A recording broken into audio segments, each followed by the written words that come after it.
Not to be broadcast is brought to you by vibe.ng. The Nigerian government has approved for the COVID-19 lockdown to remain relaxed for another 2 weeks.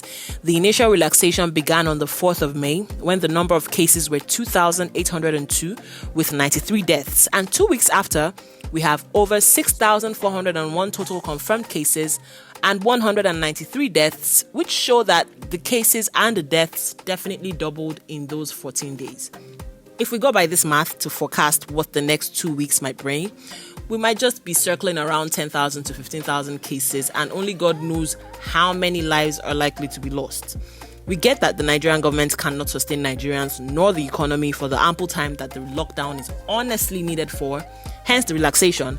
But the bigger problem is that Nigerians are beginning to doubt the honesty of the entire thing. Many don't understand how we have these many cases, and they still don't know anyone who has been diagnosed with the virus or anyone who has been discharged from the isolation facilities.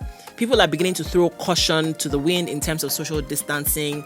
Many are wearing their face masks wrongly and only have them because it has been mandated that they should. The only possible advantage to this is that we might just be gearing towards herd immunity, where exposure to the virus might help us build natural resistance.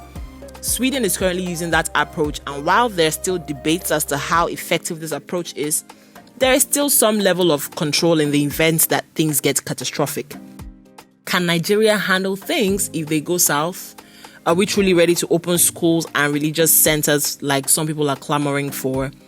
Even China, that recently reopened its cities, has had to lock down the city of Shulan due to a second wave of coronavirus cases.